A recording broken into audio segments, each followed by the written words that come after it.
Hello candidates, my name is Wali, I am English trainer. आज ये दूसरा video है इम्पेरेटिव सेंटेंस का ही। लास्ट जो वीडियो था इम्पेरेटिव पार्ट 1, आज है इम्पेरेटिव पार्ट 2। देखिए, इम्पेरेटिव एक बड़ा कॉन्सेप्ट है, उसको एक पार्ट में ख़त्म नहीं किया जा सकता है, एक सेशन में उसको ख़त्म नहीं कर सकते हैं। चलिए देखते हैं। And I hope everyone must be doing good.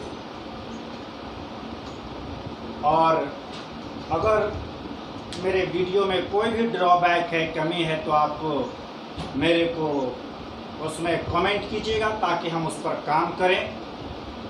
ठीक है। बहुत सारे पेरेंट्स और बच्चों का ऐसा डिमांड था कि आप ऑनलाइन क्लास लीजिए सर, तो मेरे को आना पड़ा। और बस आपसे मेरा एक ही रिक्वेस्ट है कि मेरे वीडियो को आप लाइक सब्सक्राइब करके शेयर करते रहें। यही मेरे लिए इंस्पिरेशनल होगा। अगर आप ये करते हैं तो हम आपको इंग्लिश के हर एक टॉपिक पर एक से एक वीडियो मैं दूंगा जो आप ना देखे होंगे, ना पढ़ा होगा, ना कोई पढ़ाया होगा। चलिए तब देखते हैं हम लोग इम्पेरेटिव सेंटेंस। कल जो मैंने लास्ट वीडियो में मैंने जो आप लोगों को दिया था, उसी चीज़ को थोड़ा सा मैं रिपीट करता हूँ। इम्पेरेटिव सेंटेंस को हिंदी में आज्ञा सूचक वाक्य कहा जाता है। इम्पेरेटिव वाक्य में किस तरह का सेंटेंस आता है? इम्पेरेटिव वाक्य में आपको जो वाक्य या सेंटेंस होता है, ऑर्डर, इंस्ट्रक्शन, रिक्वेस्ट और एडवाइस। ऑर्डर किसको बोलते हैं?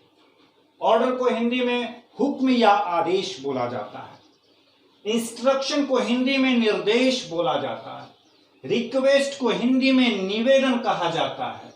और एडवाइस को, जैसा हम लोग सभी जानते हैं, कि उसको हिंदी में सलाह कहा जाता है।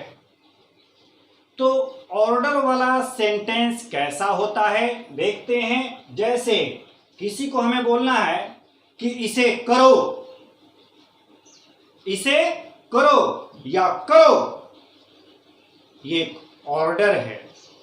ऑर्डर में जो आप बोलते हैं, बोलने का तरीका, और आप थोड़ा सा हार्ड रहते हैं, साउंड भी जो है हार्ड होता है। जैसे करो, कीजिए, ये ऑर्डर है। तो इंस्ट्रक्शन का वाक्य कैसा होगा? इंस्ट्रक्शन को जिसे हिंदी में निर्देश बोलते हैं, डू का जो मतलब होता है करो या कीजिए। ऑर्डर में भी मैंने वही चीज लिखा है, इंस्ट्रक्शन में भी मैंने वही लिखा है। तो डू, करो या कीजिए। हमें किसी को इंस्ट्रक्शन देना है तो कैसे बोलेंगे? डू, करो, डू कीजिए, डू करना, डू करना यार, डू कीजिए ना। इसी चीज को ऑर्डर कैसे हम बोलेंगे कि ऑर्डर हो जाएगा? वो डू, कर, ये ऑर्डर है, ये ऑर्डर है। और यही ऑर्डर और इंस्ट्रक्शन में दोनों में डिफरेंस है। रिक्वेस्ट, जिसे मैंने अभी बताया आप लोगों को, निवेदन। तो रिक्वेस्ट वाला वाक्य कैसा होता है?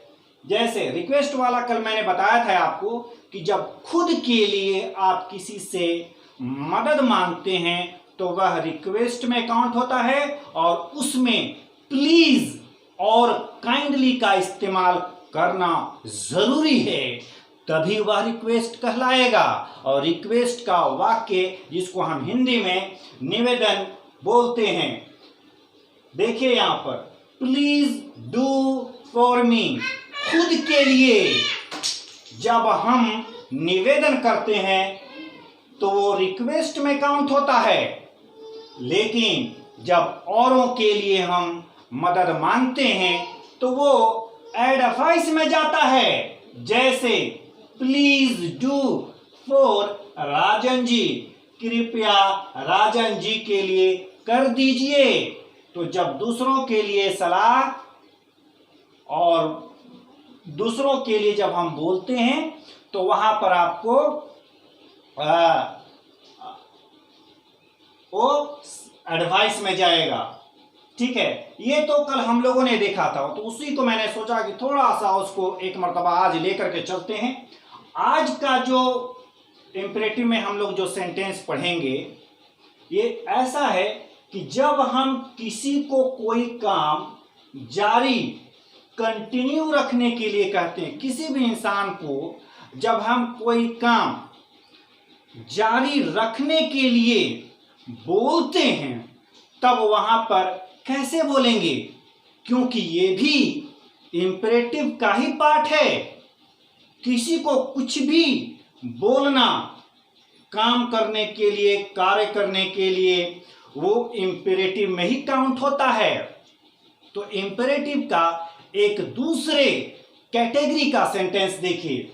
जैसे हम लोगों ने यहां क्या देखा, डू मतलब करो, डू मतलब करो, डू मीन्स कीजिए, डू मीन्स कर। लेकिन हमें किसी को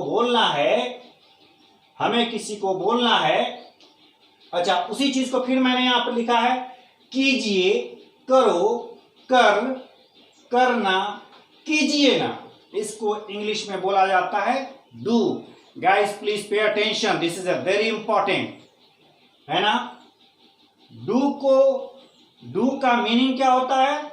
अगर आप किसी को कहते हैं डू, तो डू का मतलब हम लोग यही आज तक जानते हैं कि डू का मतलब होता है करना, लेकिन ऐसा नहीं है। डू को हिंदी में बोला जाता है करना, लेकिन तो फिर डू का मीनिंग क्या होता है?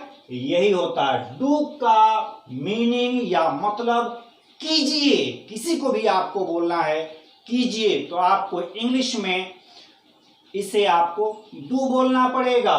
करो, डू, डू करना यार, डू कीजिए ना जी, डू।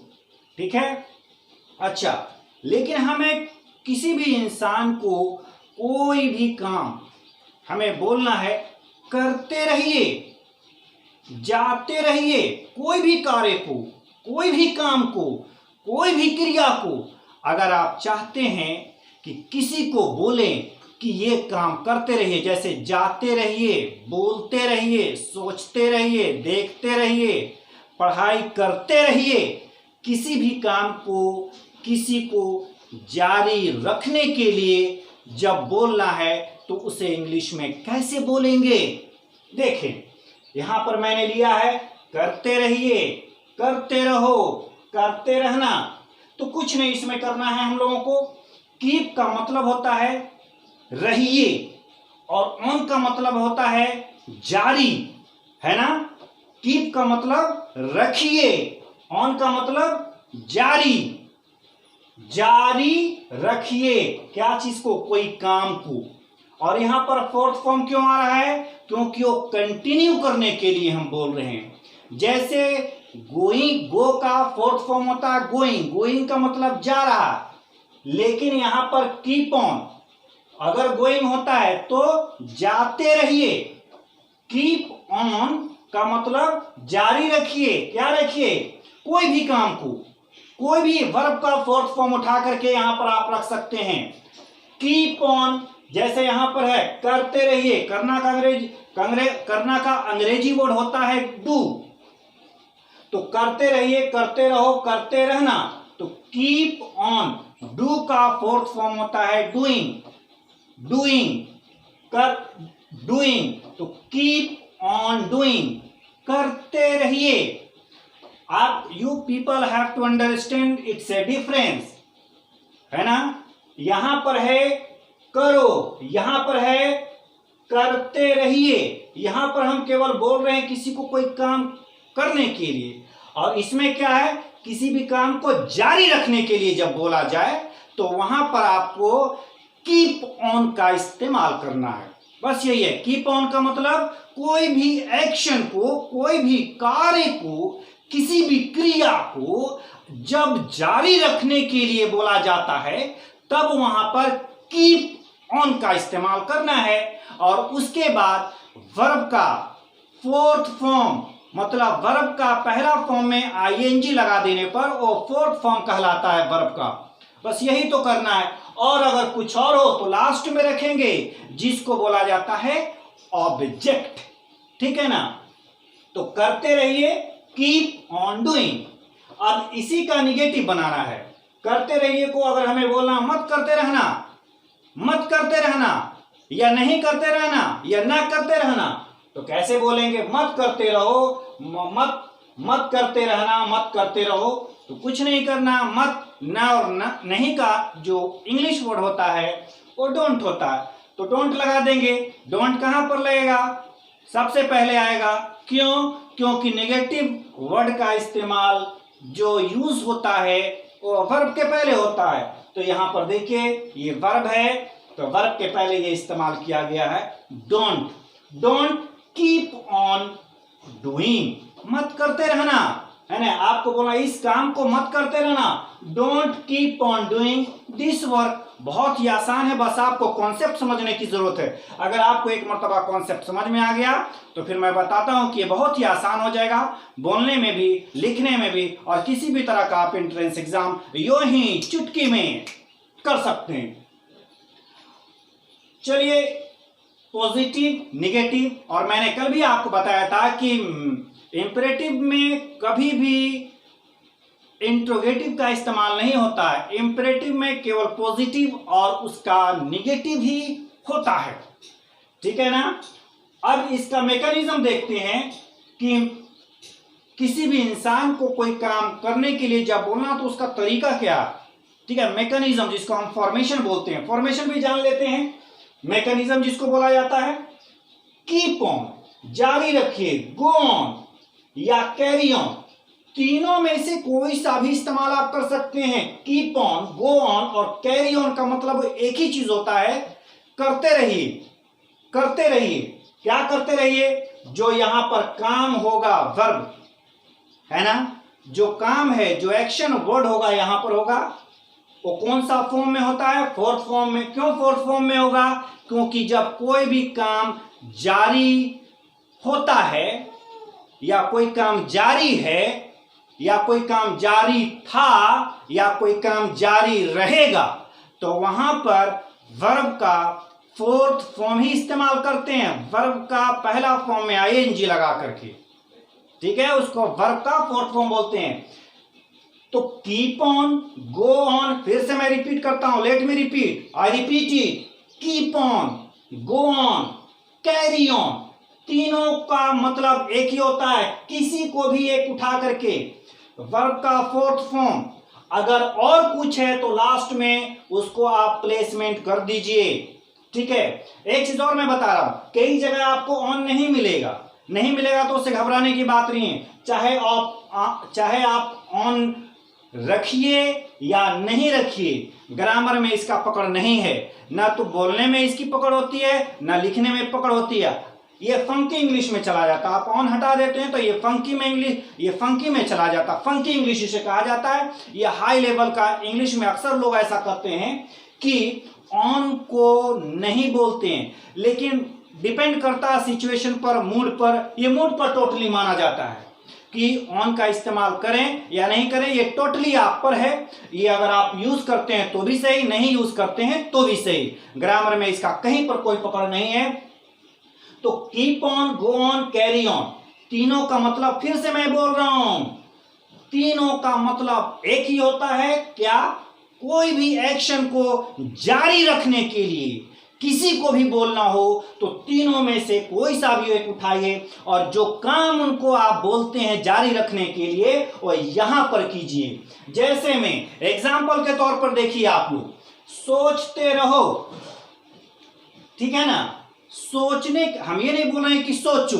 अगर आपको बोलना है सोचिए, सोच, तो बोलेंगे थिंक, लेकिन यहां पर क्या है? सोचते रहो। क्या बोला जा रहा है? किसी को सोचने के लिए बोला जा रहा है कि सोचते रहिए, सोचने का काम करते रहिए। तब हम क्या यूज करेंगे? कीप ऑन, कैरी ऑन या गो ऑन।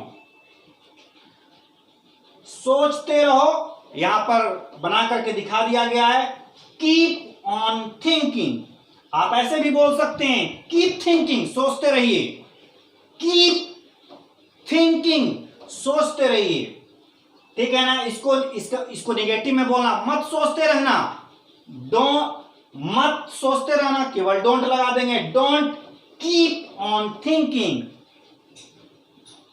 दूसरा वाक्य मैंने लिया, मेहनत करते रहिए। मेहनत करना, किसी को बोला मेहनत कीजिए तो बोलेंगे वर्क हार्ड, लेकिन आपको कहना है कि मेहनत करते रहो, मेहनत करते रहिए, मेहनत करते रहना, बोलते हैं ना। तो कैसे करेंगे? Keep on working hard. यहां पर हम ऐसे भी बोल सकते हैं, गो ऑन वर्किंग हार्ड। हम इसको ऐसे भी बोल सकते हैं, कैरी ऑन वर्किंग हार्ड। अगर हम ऑन को लगाना है तो ठीक है, नहीं लगाना तो भी सही है, मर्जी हमारी है, आजादी है। आगे, पढ़ाई करते रहें या पढ़ाई करते रहिए या पढ़ाई करते रहना, पढ़ाई करते रहो, ठीक है। तो कैसे करेंगे? Keep studying, keep studying. यहां से मैंने ऑन हटा दिया है, आपकी मर्जी, आपको ऑन रखना है तो रखिए, नहीं बोलना है मत बोलिए, नहीं लिखना है मत लिखिए। There is no catch that not to be counted as error, ठीक है। कीप स्टडिंग, पढ़ाई करते रहिए, पढ़ाई मत करते रहना, डोंट कीप स्टडिंग, ठीक है ना। तो पॉजिटिव और नेगेटिव सभी का बन रहा है, जाते रहिए, जाते रहो ना, बोलते हैं ना, जाते रहो ना, जाते रहिए, जाते रहिए। तो कैसे बोलेंगे? Go on going, go on going, keep on going या कैरी ऑन गोइंग, या इसको ऐसे भी बोल सकते हैं, गो गोइंग, गो गोइंग, कीप गोइंग या कीप ऑन गोइंग या carry on going.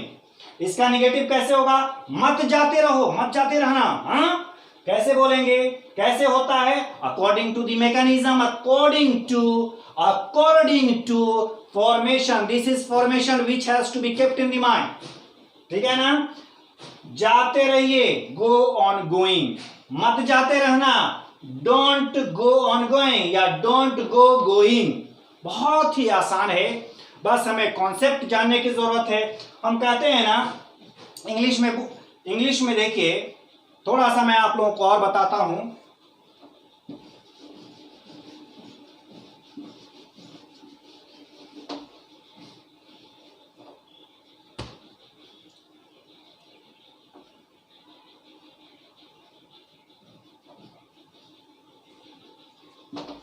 Just a moment please.